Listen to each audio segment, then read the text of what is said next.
Hey there, and welcome to another channel review. Today I will review the brand new FNIRSI LCR-P1, a multi-component tester with a funky design and the ability to test also SMD components. This component tester comes in a long line of testers produced by FNIRSI, like the TC1, DSO TC2, DSO TC3, among others. This product was sent for review by FNIRSI free of charge for this review, and no payment was made by FNIRSI to produce this video, and they will see it at the same time you will when it's published on YouTube. FNIRSI, a long-term channel collaborator that by sending these items free of charge allows me to do these reviews and show you these equipments. So a big thank you is in order for them, as it is for you, yes you, my viewer, that use the affiliate access links on the screen to sponsor the channel whenever you access AliExpress or Amazon to do your purchases. You pay exactly the same, but give me and the channel a big help to produce these videos. A sincere thank you for your help. No more chit chat, let's now see the key features.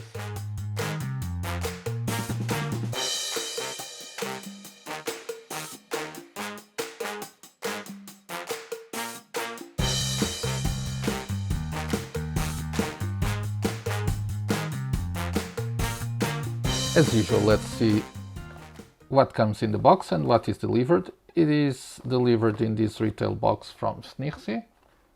Okay, let's open it.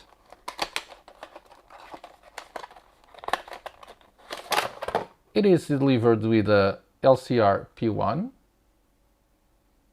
an adapter for testing SMD components, 3-claw to DuPont cables, a USB Type-C to Type-A cable for charging, the normal FNIRSI quality assurance stamp, and finally a user manual. Let's see, it is in Chinese and English only. Seems organized, pictures in color, infographics, yeah, seems good. For first impressions, this is a lot smaller than I was first expecting, and it is exquisite in terms of design. It is really nice. It has this kind of industrial finish, so I really like this kind of design. As a noticeably new feature, we have this zip socket that is now mounted on this breadboard and can be replaced with this new one that will allow us to test SMD components. So pretty cool. Let me go back to the zip socket.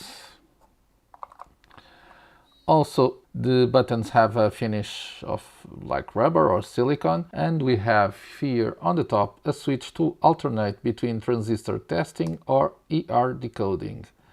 So a button for Zener testing. To power up, you just press test for a while, and we have a reset button in the bottom, and on the top we have the USB Type-C socket with the light that is red while charging and green while after charge. For last, here in the corner we have this metal thingy. It's for a bracelet, so you can use it without dropping, but the bracelet is not included. Okay, let's move on to test it. Allow me this small break to send kudos to this video sponsor, PCBWay. Being a leader in PCB fabrication, it is able to manufacture with very low price and in record time the PCBs for your project. Don't believe me? Just take a look. You get 10 PCBs double-sided for $5. It's hard to beat this. But that's not all. You can even create your project parts like custom case with their injection mold service or 3D printing, not to talk about their professional CNC machining service. It's a one-stop supplier for all your project needs, and if you use the code below on the screen, you will get a $5 discount on your first order. So in terms of operation, there is nothing much to talk about. We just have this switch for selecting ER, decoding or transistor. And to power it up, press test. We have the version and we are ready to do some testing. We have also the Zener button that you can use for voltage regulation diodes. And that's about it. So let me start testing. I will start with the diodes. And for diodes, I will start with this one. Test. Okay, it is blinking. I don't know if it's visible. And the test, what he found out is that we have a forward voltage of 2.5 volts, an internal resistance of 6.8 nanoamps, and a capacitance of 20 picofarads. I will not say everything in all the tests, otherwise this will become very long. Let's now test another kind of diodes, just to a LED. It's also blinking. Okay, so this one has a forward voltage of 1.88 volts. Very nice. Okay, now I will test a 1N4001 diode. Let me check this.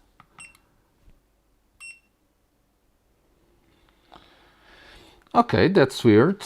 It's not detecting as a diode, and I'm not sure why. Let's try again. Insert this. Yeah.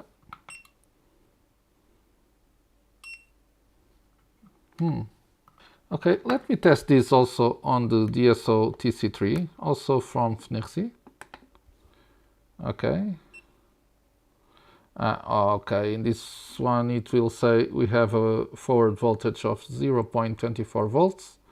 We have the capacitance and the internal resistance. What is going on? Let me change the position just for fun. Yeah, it will say the same. So what is going on with this one?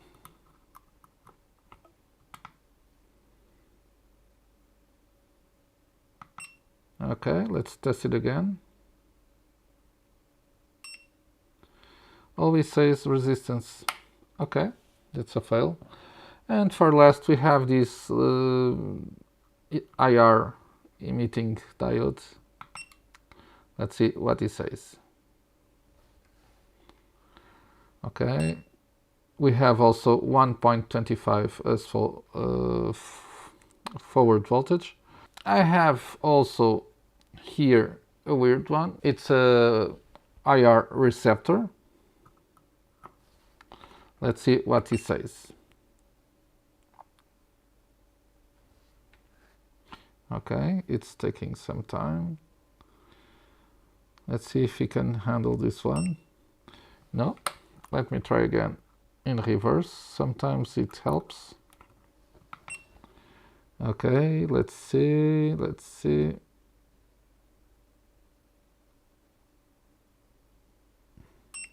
Okay, so in this one, in different positioning, we detect a PGFET, a field effect tube, and with all the data in it. Okay, not sure if that's totally correct, what should be, but let's see another one. Right now, this is a NPN transistor. Okay.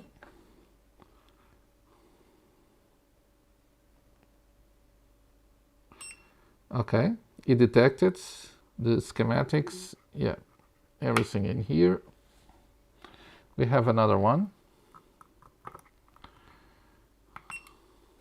Okay, just a note, the previous transistor was a BC337, and this one that is being tested right now, it's a S9013. Okay, we have all the data on the screen also. Okay, let's now see some resistance. Yep, let me just see if this is well connected, and let's test it. So we have 680 kilo ohms, and this is correct. That's the resistance of this resistor. And let me see this other one. It's 1K or something like that. Let's see what we get. No, 10K. So okay, seems okay. What we have now, I still have here an inductor to test. Okay, I believe it's 100 microhenries. So we have 90 microhenries, not far. And we still have here a Zener diode. Let's see if I can test it. Okay, no. It might not be well connected. I know that when we put it in a reverse, oops, he will alert for that. Okay, as I told you. Now it says it is in a reverse. Let me try to put it not in a reverse.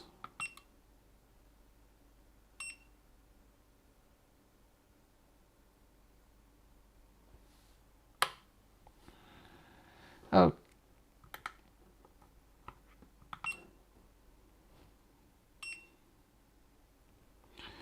Okay, let me take it out, and now let's do some capacitors. Let's take this out, and this is 1000 microfarads.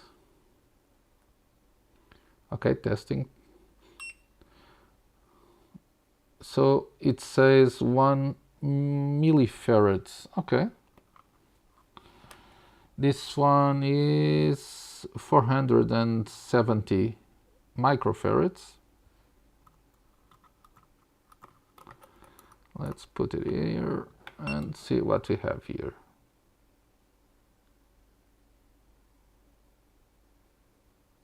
Okay. It takes a while to get there, so 478. Okay, close enough. I think this one is 10 microfarads, 25 volts. Let's test it. It doesn't matter the orientation of the component, he will handle that. Okay, so 10 microfarads, spot on. I don't think that we can see it in the screen, but it's 10. And I believe this is 1 microfarad. Not sure because the letters are so small, but I think so. Let's test it.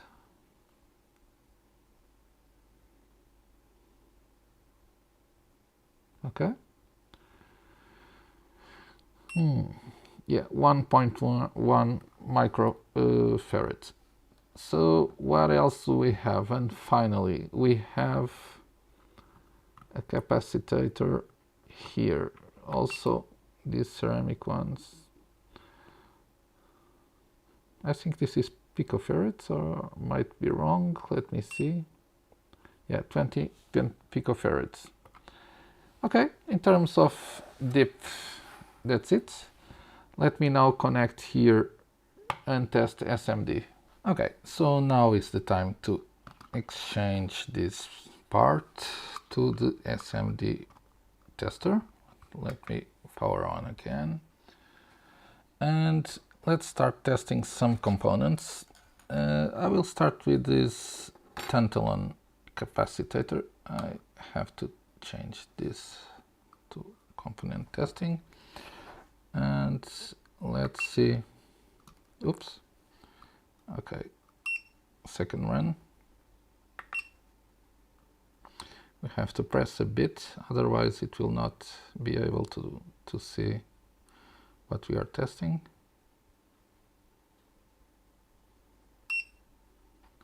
So this tantalum capacitor is 11.3 microfarads.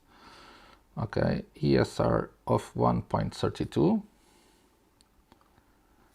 Okay, I think this one is also a capacitor. Let's see. Okay, a little press. It takes a bit to get there. Okay. 10 microfarads also, 0.44 ESR or ISR. And I have this one, it's a little bit bigger. Let's see. Okay. Just a moment. Okay. 210 microfarads also, 1.15 ohms of ESR. So now I think I have here a diode for testing. Let's see. It's the M1 1206. Okay, yeah. 11 picofarads the capacitance, and we have a forward voltage of 663 millivolts. Okay, nice. What else? Okay, let's do this. This is some kind of transistor. Okay, I think it's a bit hard to put it in place. Okay, this should be NPM or something like that. Okay, here it is. So we have the information here, all the schematics, very nice. Okay, again, one of 0805 components. Let me press test. This should be a capacitor.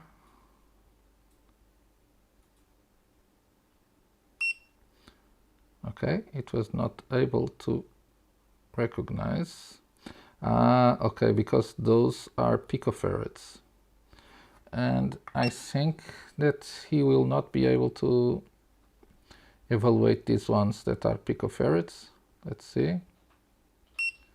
Yeah, right. So I have two that are picofarads. This one is 2. Let's see.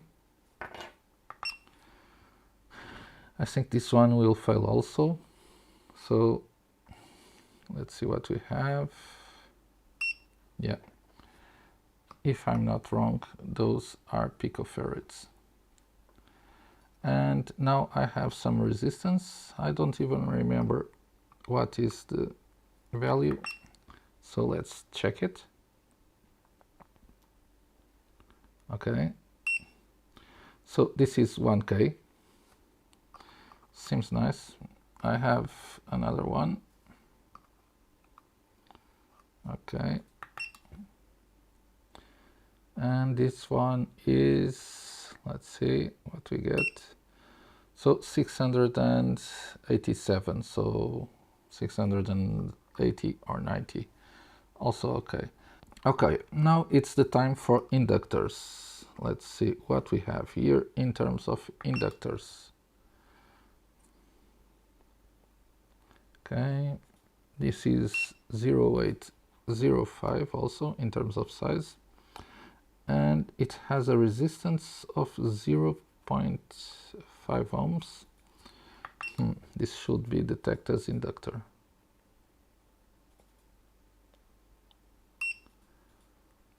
Okay, not working as I was expecting. Let me turn around.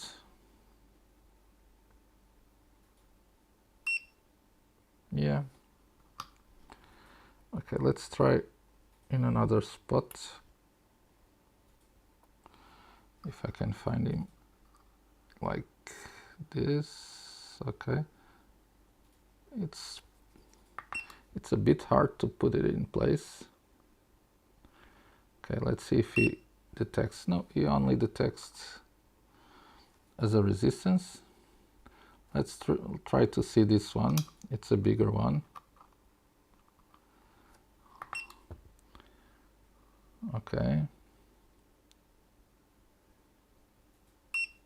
This one it detects as inductor, so it's 38.8 microhenries. Okay, not bad. So I believe this one is also inductor. Is not able. Let's try again.